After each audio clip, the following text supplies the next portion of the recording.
Schott, here to my left, is a design teacher and political economist and a fellow of the Design Institute of Australia. His work explores the motivations and frameworks that shape design decisions, with a particular interest in how diverse cross-sector and cross-cultural teams can lead to innovative and socially sustainable outcomes. Tom Foster, founder of EcoProsper, over here to my left now, founder of EcoProsper Consulting, helping organizations navigate a future that recognize ecological ceilings. With a background in engineering and business and completing a Master's of Economics of Sustainability at Torrens University, he applies a system lens to 21st century challenges and is a certified climate facilitator and Doughnut design for business practitioner. Tom bridges economics, sustainability, and technology to design regenerative, distributed business models. So then we have John Haly to my furthest side. He's a freelancer with an excellent track record in publishing on social justice and political issues. John is now in the final stretch of a Master's in the Economics of Sustainability at Torrens University, which will add to his existing degrees and diplomas in management and graphic design. So when not studying and writing, he manages these freelance businesses, Hallucination Studio, Oz Wake Up Media in Sydney, and doing work for clients on photography and video. We should have gotten you to do the video for us. Design, IT, and a lot more. So maybe I'll start with you, Tom. So to begin, what do we really mean by post-growth economics? How does it change the way mainstream ideas that the economy exists separately from society and the environment? How does it change this? So hello everyone. So yes, just to respond to Jennis's question about post-growth. So first of all, post-growth is a more recent term as an umbrella term to cover all these different ways of thinking of an economy that works within the planetary boundaries and recognises that we live on a finite resource planet. So Robert earlier went through a number of those. Then we understand about so Herman Daly's ecological economics and steady state. You've heard about dynamic economics, well-being economy, degrowth. All these different movements that are starting to really build around the world at the moment are actually now, from an academic point of view, a number of the academics, senior academics involved in these movements, such as Kate Raworth from Degrowth, Doughnut Economics, and Jason Hickel, and a number of the prominent ecological economists have decided, well, we kind of need a name that kind of covers all of these areas, and we've decided, well, we'll work with this term called post-growth. So it's now becoming more the academic way of talking about these, covering all of these different ways of thinking. And it's in response really, I suppose, to the area what's known as green growth. You may have heard of it's very prominent, especially once you understand institutions and particularly our corporate sector about talking about green growth. And green growth was a term coined in the early 2000s from the UN, and it was at the time an idea that we could essentially decarbonise the economy, i.e. make it green, or decarbonise our energy system without affecting economic growth. So the assumption there was that economic growth could decouple from an energy system that was based on renewables. So once we started to have more renewable energy and decarbonise the economy, we could still continue to grow the economy materially. But there's no evidence of that. After 20 odd years, generation or so, there's no evidence of decoupling, or what's known as absolute decoupling. There was a little bit of relative decoupling over the COVID period. Of course, the world economy really did taper off then in response to COVID, but what we haven't seen. So you'll see that this is still a real motive of, in the language of business and governments and institutions, that we sort of maintain this growth paradigm by just having a green economy. But there's no evidence that that's happening, and we're still seeing the planetary boundaries being crossed and all those other issues. We've seen the I think Earth Day this year, they increased it from we're using up at a sustainable rate of 1.7 Earths, so increases here to 1.8 Earths. Australia is operating about 4 to 5 Earths per annum. So we're at a, just all the signals are sort of saying really we're continuing to go past these finite limits of the planet. And so post-growth is decided to capture this alternative idea or alternative paradigm that's represented in different frameworks. But I think it's becoming more successful in, I think, the narratives. I just think of, we have a local degrowth writer, Erin, who's there in Rembrandts. You may follow her on LinkedIn or something, but when I came across Erin a couple of years ago, she attended the Rethinking Economics workshop that run by Stephen Hale, and she had like 15,000 followers. She now has like over 40,000 followers and has a little business running with a group of people overseas. So, it's just a little example of how it's starting to get into the mainstream thinking. And I think the mainstream is starting to respond to this. And I'll just give a couple of examples from literally the last fortnight or so. So the Nobel Memorial Prize in Economic Sciences, which is commonly known as the Nobel Prize in Economics, although it's not a Nobel Prize, was this year allocated or divided amongst several economists, and one half of it was to an economist who was identifying the prerequisites for sustained growth through technological progress. In other words, technology will save us. The techno-optimistic idea that we can continue material economic growth and just we don't have to worry about stopping business as usual. We will rely on technology will save us at some point.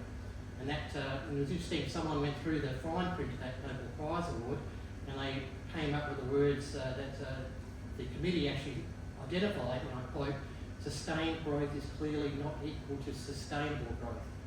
And in quote, so that's in the context of our planet. So they're very aware that we can't keep the growth paradigm going, but they don't want to stop this the paradigm itself in terms of the economic. They don't want to change the economic thinking. And another one I just came across this week, in fact, was the chair of the Climate Change Authority, Australia's Climate Change Authority, Matt Keane, who you may remember was the former New South Wales Treasurer and Energy Minister, and a bit of a hero amongst the sustainability and climate activists because he was from the Liberal Party and pushed back on denialism.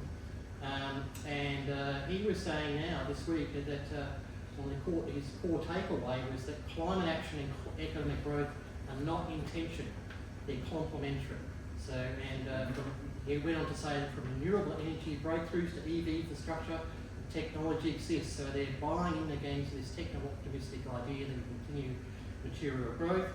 And it mentioned that the CSIRO, was the institution which they drew their macroeconomic modelling from, and I looked up that report, and it said the modelling tool that we used, and I'll quote here, was GTEM, which is a global trade and environmental model, which is a global computable general equilibrium model. Now, if anyone knows that term, general equilibrium, we are talking about a neoclassical model. Maybe just wrap up with so that's my response there. So we are seeing this grow, the idea of a steady state or post-growth economy, but mainstream is starting to push back already because of the narratives. Thank you. That's interesting because it kind of shows us that you need to design an economy, and throughout this conference we have seen that design can play a huge role in shaping how we live and work. So from your perspective, Bradley, how does the way we currently design products and systems reflect the mainstream growth first mindset? And how might design look like in a different or a post-growth economy? First, I can't help commenting on the Nobel Prize in Economics, which is actually the Swedish Riksbank Prize in Economic Sciences in memory of Alfred Nobel. The acronym for which makes a word Sophissimone. So I propose that every recipient of that prize from now on is referred to as a Sophissimone recipient, because that's really what that prize deserves.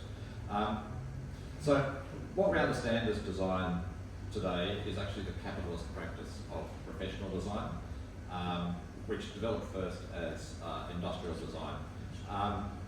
The Design Industries Association of Australia, starting in 1939, began what is now the Design Institute of Australia.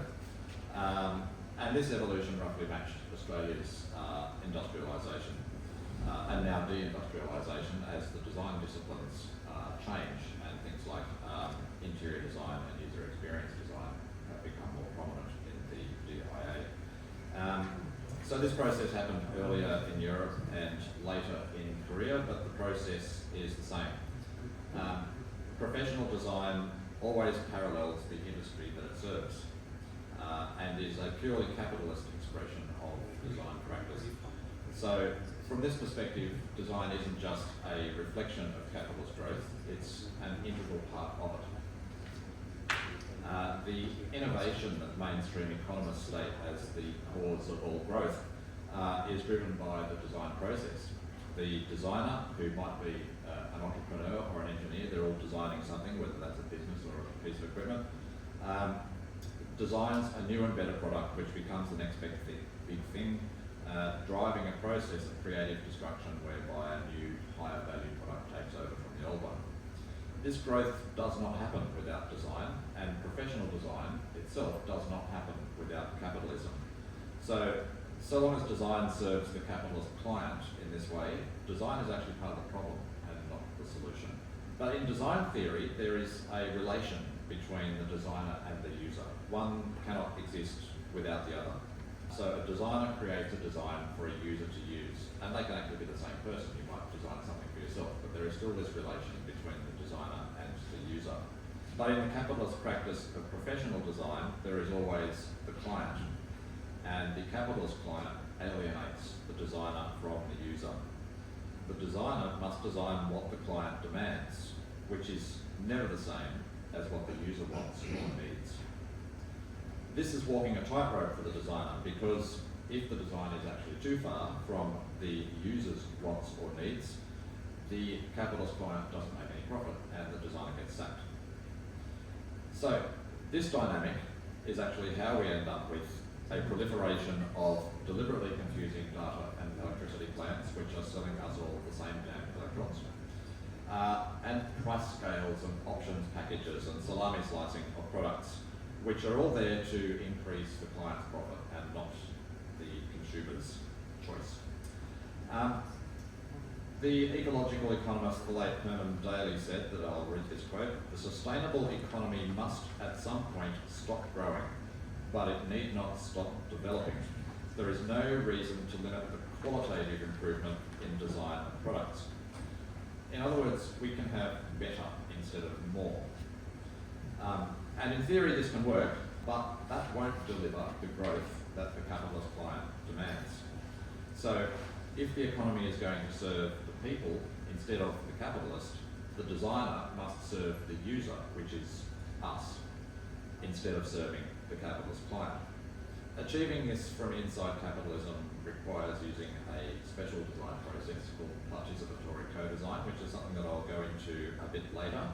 But essentially what this does is it elevates the user to having a level of power that is equal or greater than that of the client. And that will do for now.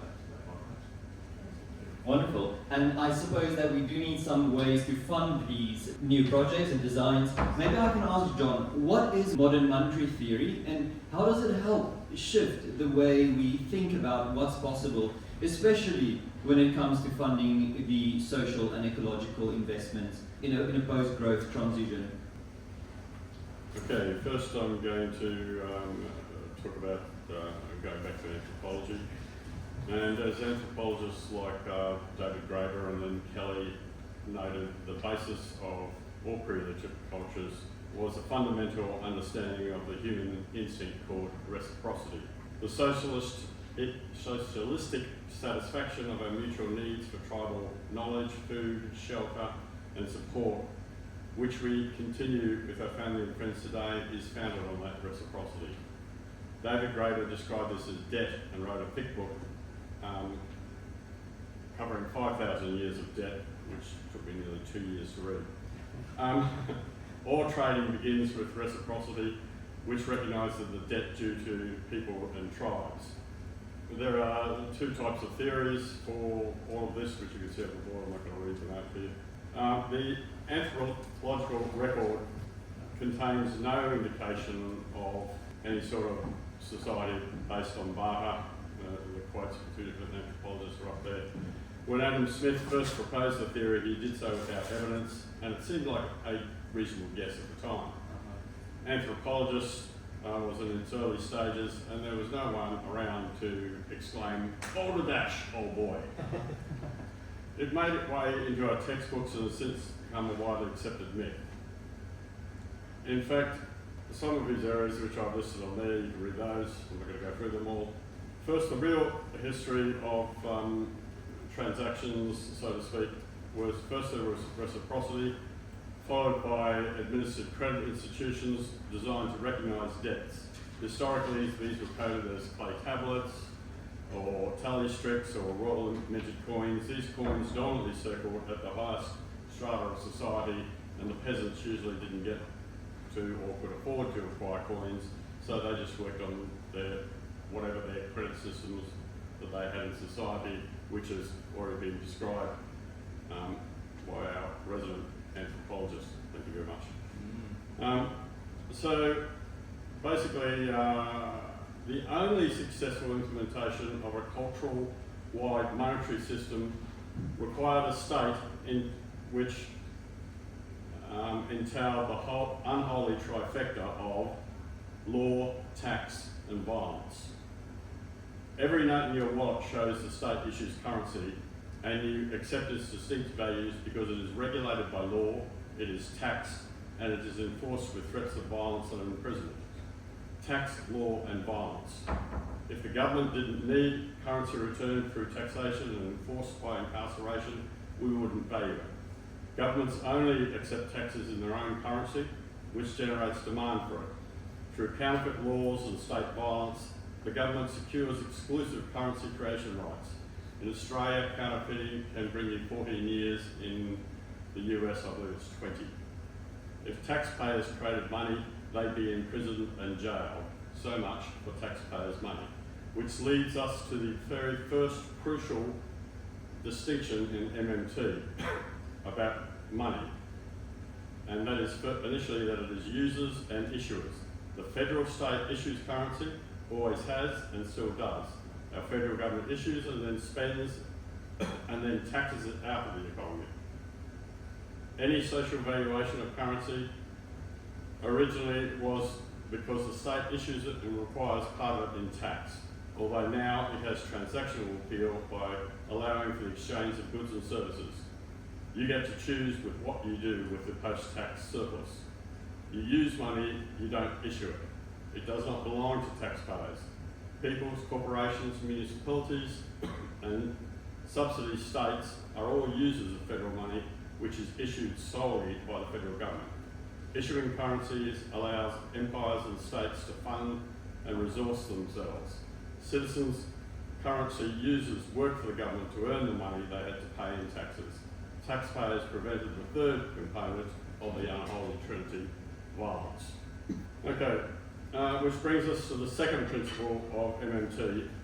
You can't tax what you don't have. However, the current fallacy of modern civilization is to put the cart before the horse. Often you hear politicians in the media discuss how taxes pay for spending.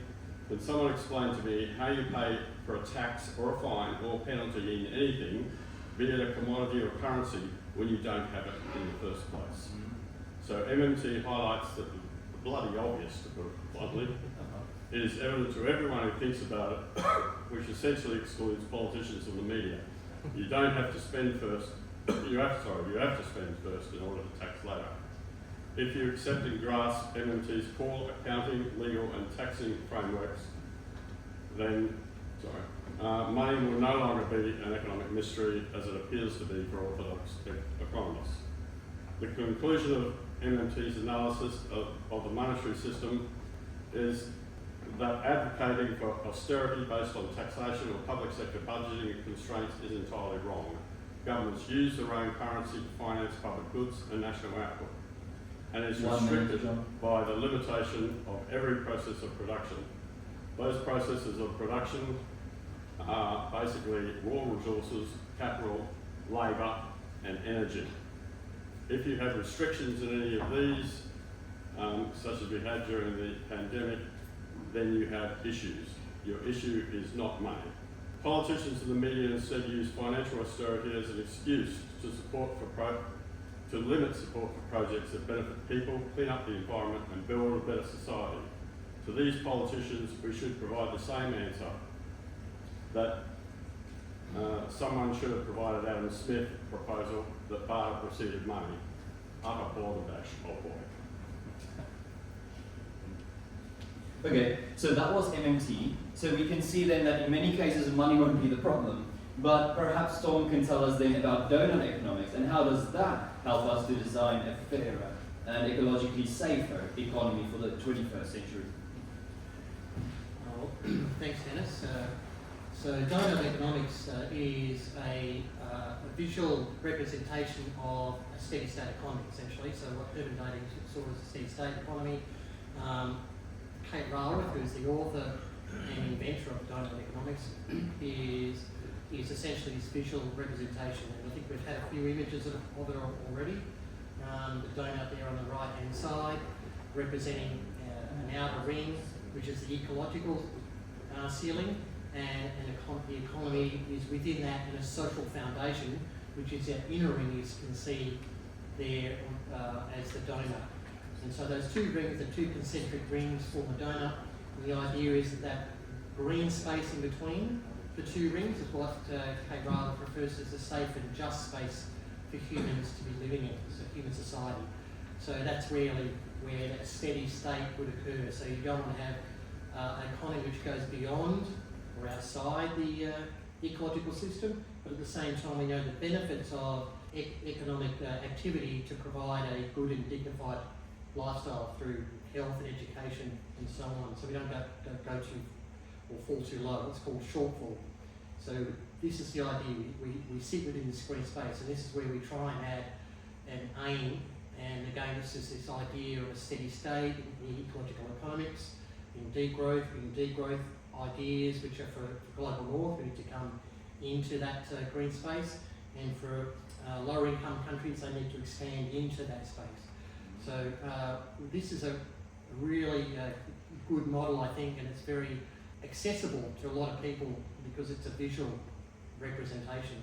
So just a bit of the background, Kate Raworth's book here came from the model which, when she was working at Oxfam, she first drew a sketch of the model, and she was working on at the time those sort of social foundations, and this is just before the so 2012, so just before the UN Sustainable Goals, which is 2015. So her inner ring of social foundation has 13 foundational elements to it, from economic to social and political foundations that we need to live in. So very closely maps to the SDGs, but not quite there at the same time. Importantly, of course, she doesn't include economic growth in which the Sustainable Development Goals include as a goal. And that's not included in one of her, because we're talking about a sustainable, steady state economy. Now, the outer ring at the time, she was wondering what is that, and then in 2009, the Stockholm Resilience Centre published what's now known as the Planetary Boundaries Framework, which is that outer ring consisting of 9 planetary boundaries. At the time, they thought, when they started to investigate what is those Earth systems that basically provide support for life on Earth, they thought they might get a laundry list of different systems, but they've actually came to 9, which made it a lot simpler to map and record. And he made the name Will Steffen, who's an Australian-American Earth scientist living in Canberra, the ANU. He was part of that team. And in 2009, they launched the first boundaries. We can see there the outer boundary. Where the red is where we call what we call overshoot from those boundaries. So there's been a number of iterations now, 2015, 2022, and just recently, about a month ago, 2025. So these have now been established. The 9 boundaries have been peer-reviewed numerous times across the world from Earth and climate and other scientists, and is now an established scientific framework to understand our ecology and this ecological ceiling we need to be underneath, working from an economic activity point of view. The important thing here is that climate is just one of those 9 boundaries.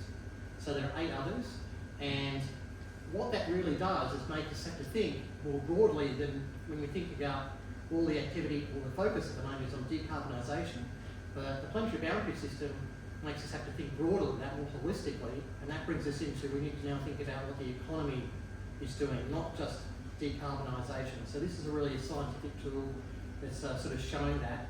One of the boundaries here that's not crossed is the ozone layer, and of course if we recall those who are around in the 80s, you can recall the, I think the Montreal Protocol, where we agreed internationally to remove the, I think it's the hydrocarbon fluorides from products that were creating all of that hole in the ozone layer at the time, and that's now still a boundary that hasn't been crossed, and that should, I think, demonstrates that if we work internationally, we can achieve working under planetary boundaries. But we now have, as of, I think it was mentioned earlier today, we now have, as of about a month ago, we now have knowledge that 7 of those 9 boundaries have now been crossed. So we're not going forwards, we're going backwards.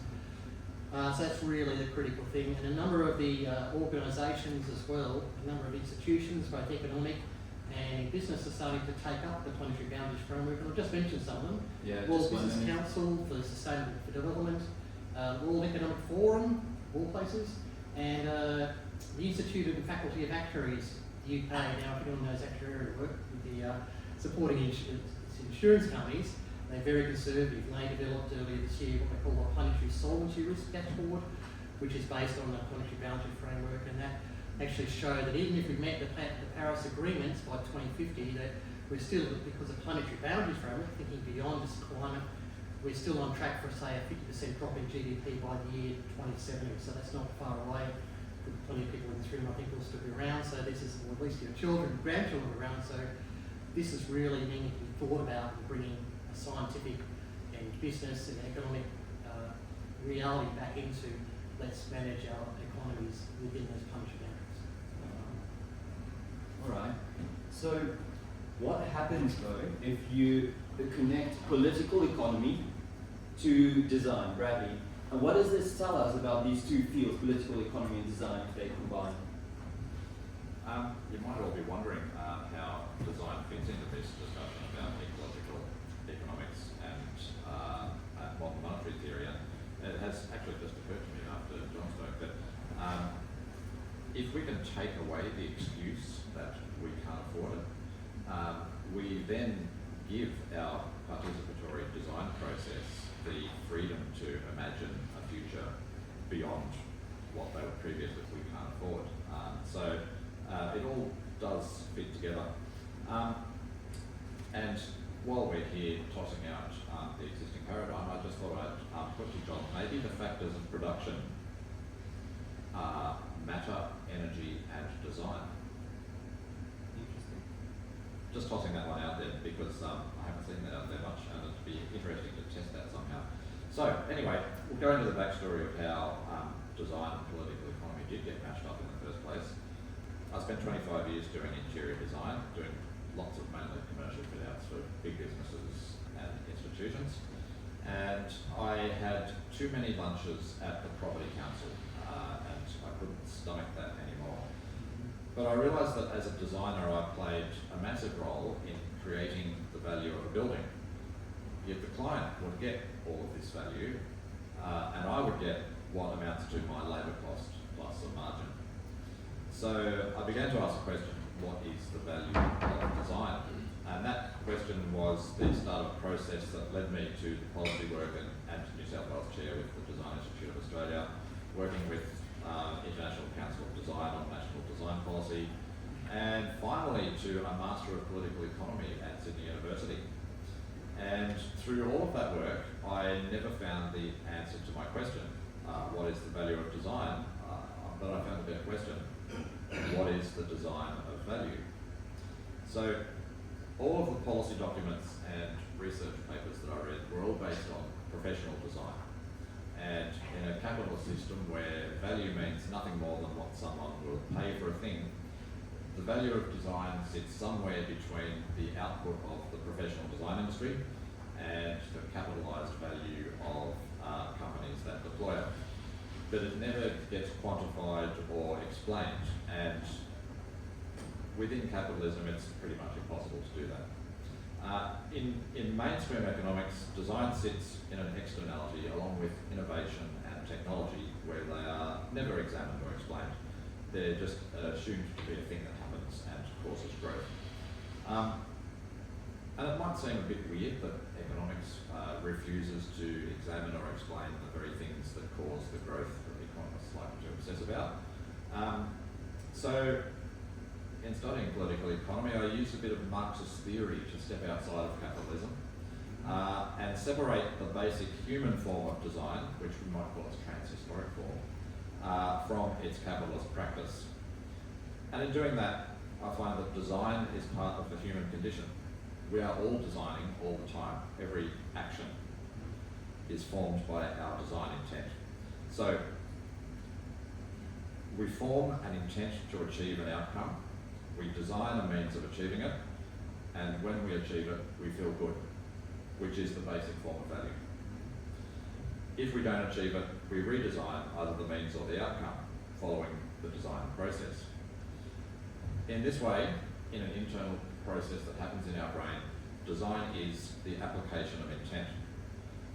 Every motivation and form of value in capitalism, like competition and capital, are all layers of abstraction built on top of this basic process that exists in all of us. Any expression of that value is itself designed, whether it is a decision to pay money or to smile. In simple terms, everything is designed. All design has intent, and that intent is always to create value. One question political economy did answer for me is for whom the value is created. And in capitalism, the value is allocated to the client. And in fact, it's usually written into the contract. So in every design contract that I've ever signed, the client owns the design once they've paid their fees. So the designer is in effect labouring for the client, finding innovative ways for the client to extract the value that users create when using their design. That is the power dynamic that design and designers need to be rescued from if we are going to design a better future. Yeah, that was really interesting, thanks.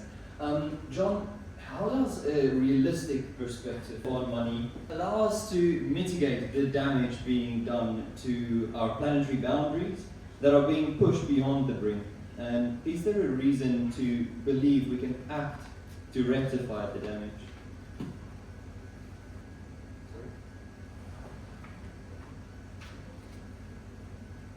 Bradley, as a post-Marxist, let me just say that I appreciate that Marxism is still being used to criticise capitalism. Okay, on with the question.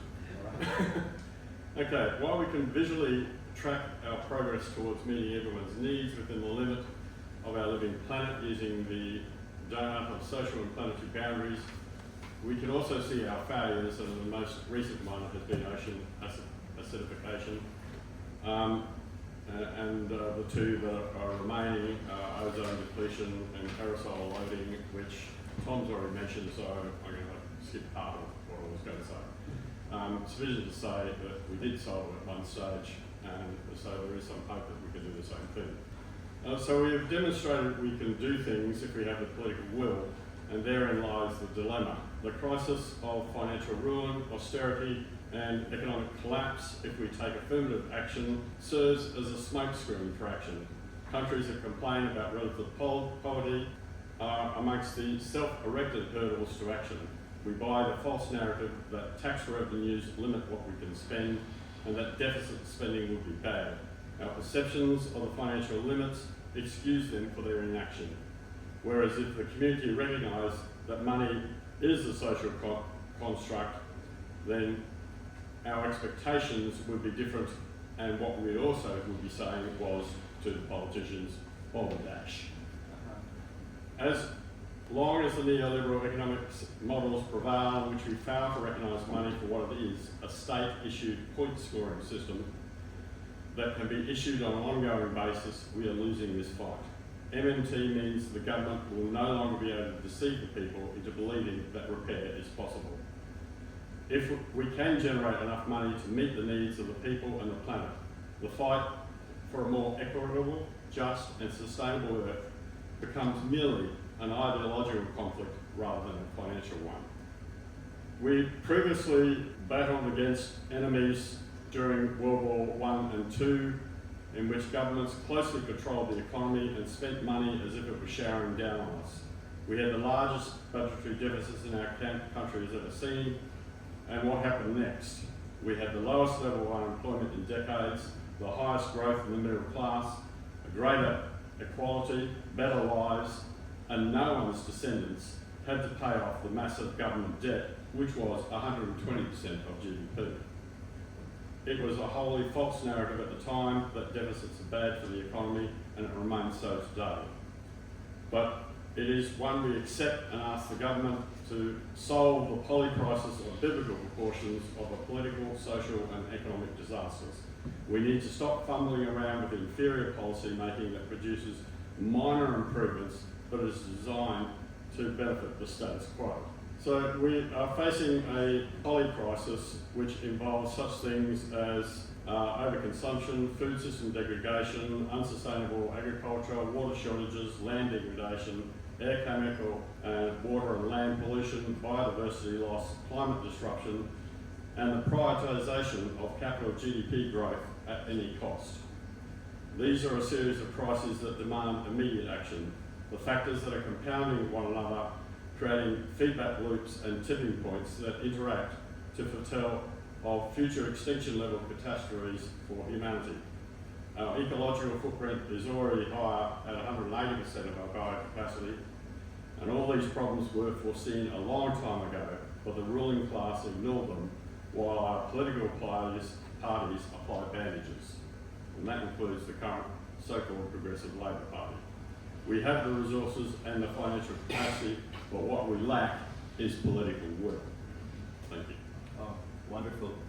But then I was just wondering, in practice though, how can donut economics then be applied to society at large and organisations? Tom? Yeah, so with donut economics, with this model, I've been talking about planetary boundaries and social foundations, really the sort of planetary or global level. So one of the features of this framework of donut economics is its scalability. So if we think of a pyramid and we think of the planetary level at the top of the pyramid, we go down to the next level, we then have the national level, or the nations of the earth, and each nation can be represented also how it fits within the donut. So for Australia, we could have Australian donut. I think there's a group actually working on an Australian donut, what that would look like. There have been studies that have been conducted showing, based on income and where each nation sits in reference to being within the donut. So whether it's, if you're in the donut, of course, you're in this safe space, but then if you're going through the ecological ceiling, you're outside the donut, or you're within or creating shortfall on the social foundation, you're not inside the donut as well. And an interesting picture comes together is that the countries that are nations that are, so first of all, no nation currently is within the donut, and nations that are high income, they collect around the same issue, that is, they all be operating beyond the ecological boundary, so they're outside that the outer ring of the donut. Whereas lower and middle income countries are all showing shortfall. So this means that we can look at how each nation needs to operate or guide itself into the donut. So for Australia, we are well outside those planetary boundaries as a wealthy nation. So our goal over the next very few years should be to get ourselves within that within the planetary boundaries framework. You know, that's not based on current government ideology. that's something that's happening. So if we start at the top again of our pyramid, we have the planetary level, we have the national level, but then we can go down to the local and regional level, and this is where we see a lot of activity coming together from local authorities, regional authorities around the world, including we have a group here in Sydney called Regen Sydney, and there's one in Melbourne called Regen Melbourne, and they're associated with a number of councils in those cities, and they are putting together donuts for their region or their local area, so cities. So Amsterdam has been doing this, a number of other cities. We have a Sydney donut, we have a Melbourne donut, and that's where a lot of the activity came from, which motivated Kate Raworth after the publication of her book Doughnut Economics, which was hugely popular, is that people came back to her and said, well, how do we actually start implementing the donut? And this is where she created an organisation she calls the DEAL, D-E-A-L, it's a Doughnut Economic Action Lab. And that's created a number of tools and workshops and facilities and resources that people around the world can start organising themselves to operate and live within the donut. So this has been one of the motivations that has come out of actually applying this particular framework. So I think of all those sort of steady state various frameworks, this is the one that's really appealed at a kind of a very popular level. And then below your sort of regional or city level, you then have your organisation level. So a tool came out in late 2023 called Doughnut Design for Business, and that is where we look at organisations designing themselves to fit within the donut, so they become less extractive and exploitative, which is mostly how businesses are operating today, or certainly for profits, to distributive and regenerative businesses. That's where I've become a practitioner in. So that's where we look at taking people through a workshop, an organisation, to see how they can then look at how their business operations, they redesign their business, the deep design of business. This is just not a sustainability framework in terms of compliance and regulation, like a B Corp, for example. This is actually redesigning your business to know that you're operating within those donut principles. And then at a very individual level, 1 minute. At the very sort of lower end of our, bottom of our pyramid, if you like to think of it this way, is the individual or household level. And there are people actually, trying to design their lives and their families' lives around living within donut principles. So this is a very practical tool as well, and it applies to all the various levels, planetary, national, regional and local, plus organisational levels, whether it's for-profit or mission purpose, led, not-for-profits, or even individual and household level. Thank you. Thanks, Tom. Thanks for telling us a bit about those practical aspects. Now, Bradley, you spoke about how understanding and practice of design has developed entirely within the capitalist paradigm. But if that's the case, how do we design a suitable future beyond capitalism from where we are now in capitalism? And before I get into that too far, I'm going to go back a couple of slides here, because where is it? That. I just want to illustrate a really wonderful piece of information design here to illustrate what a holy shit moment we now find ourselves in. That is us busting out of the planet in a graphic. So design applies at all sorts of levels. You can design an economy, you can design a piece of information about our society that perfectly illustrates where we now find ourselves. But to the question, if we look at capitalism itself as a design system, it's a bit horrific. So what we see around us as economic outcomes are the design intent. And we can reasonably assume that, because if it was not the intended outcome, the system would have been redesigned already. So the question then becomes, who owns that intent? And I go back to my Marxist analysis of design practice in capitalism. The economist is the designer, the capitalist is the client, the user is all of us, the people, and our economic alienation is the design outcome. To change the design outcome, we must change the design intent. And that means that we must overrule or eliminate the power of the capitalist client to determine the design intent. And the tools for this already exist. It's a bit like renewable energy. The tools already exist in different places. So one tool that we might use, part of at least, is the citizen juries, and the New Democracy Foundation is putting these into practice. So for these, a representative group of people are selected randomly but weighted demographically to match the profile of the community. A process I believe is called sortition. I need to look that up. This group is given a particular policy problem to solve, something that politics is or has been unable to solve, and they're given access to the expertise and evidence that they call for. But they will typically be focused on a particular policy, and they will be working within existing institutional frameworks, and this narrow focus is still subject to the design intent of the capitalist client, who still owns the politicians that deploy these juries and ultimately have to implement the outcomes. Another tool is the emerging design practice of participatory co-design. In this practice, the users are deeply integrated into the design process, and they're given the power to shape the design outcome according to their needs. And there was a great example of this. It was deployed on a community housing project in Chile, and it resulted in a really interesting outcome whereby the government built the core units of kitchen, bathroom, and a few rooms. These were stacked in interesting ways that provided yards and roof terraces, and the users then worked together to add on any other rooms that they needed according to the size and shape of their families. They helped to build each other's homes in that way. So the outcome was a sound structural core, universal services, and individual expression and flexibility, all delivered more cheaply and better than squeezing everyone into identical apartments, as if they were homo economicus. And yet this process is also limited.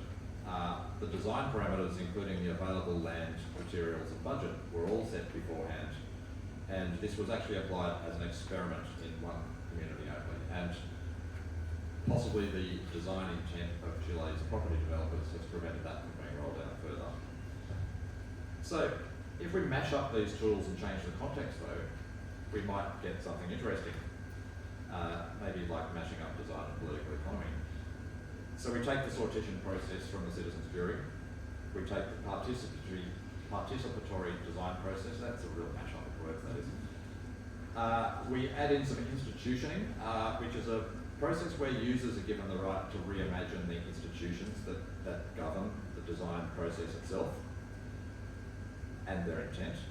And then we further empower the users to select or reject any expertise they need and to implement their design intent unmolested by the capitalist client.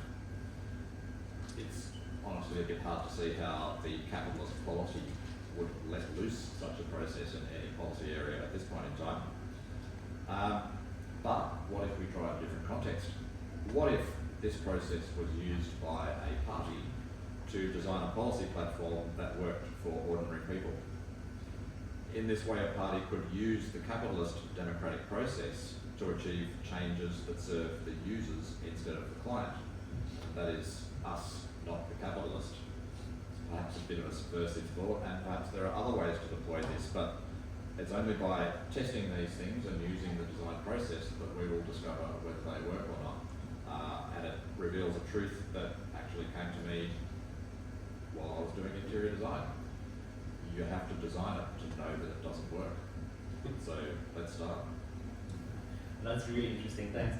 So it's the last question now, it's to John, and I guess it's a bit of a juicy question. Can we really expect people, that people will choose to act in our mutual best interest, to limit our consumption and addiction to growth?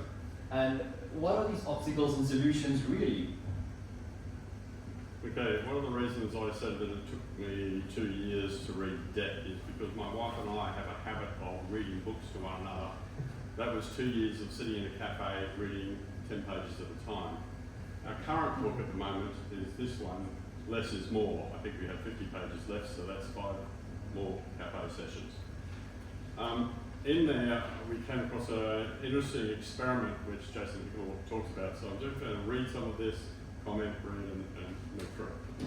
So in 2014, a team of scientists at Harvard and Yale published a remarkable study of how people make decisions about the natural world. They were interested in whether people would choose to share finite resources with future generations. Future generations pose a problem because you can't reciprocate with them.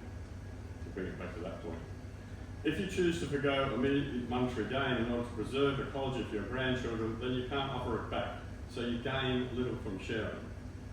But and of course, as we know, economists say that people will make the rational choice and consume everything possible. It turns out that people don't actually behave that way. In the Harvard-Yale team, put people in groups and gave them a share of common resources to be managed across generations.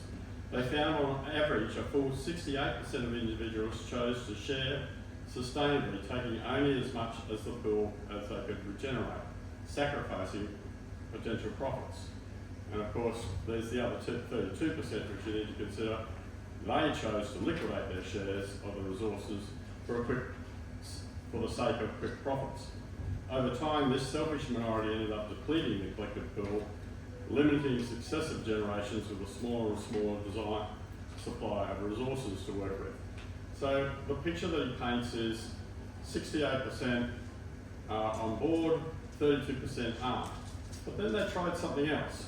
It's called democracy. Not the sort of democracy that we have in our current society, but idealistic democracy, I guess you'd call it.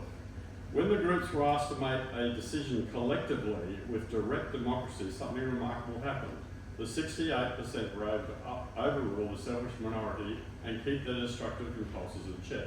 In fact, democratic decision-making encouraged the selfish types to vote for more sustainable decisions because they realised they were all in this together. And over and again, the scientists found that under democratic conditions, resources were sustained for future generations at 100% capacity indefinitely. The scientists ran the experiment for up to 12 generations and they kept getting the same results. No net depletion, none. Ecosystems can regenerate if we consume them at a safe rate. The idea of a steady state economy was part of what he then talked about. But he did mention the issue is that the elites have managed to capture our democratic systems.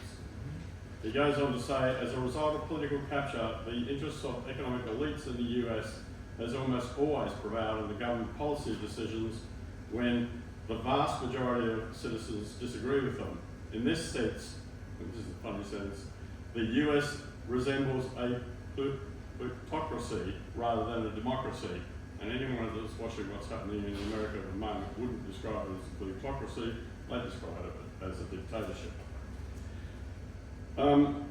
He then went on to talk about the City of London, the House of Lords. He looked at the idea of shareholder value, BlackRock, Vanguard, and of course Rupert Murdoch, the World Bank, the IMF, how the Global South has 85% of the world's population, but less than 50% of the vote on decisions in terms of democracy.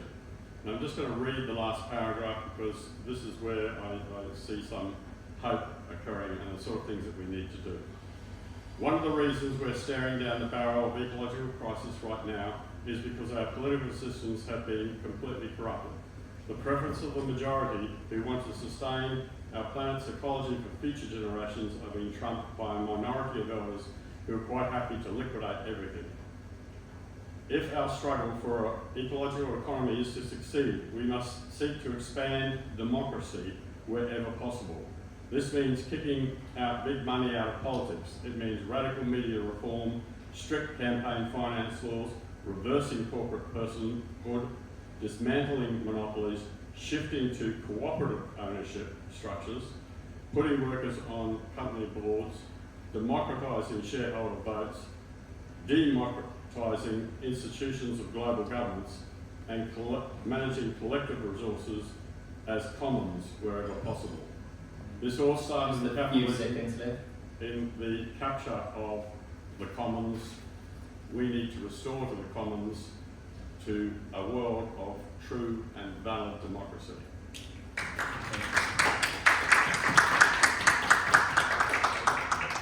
Any questions for the panelists?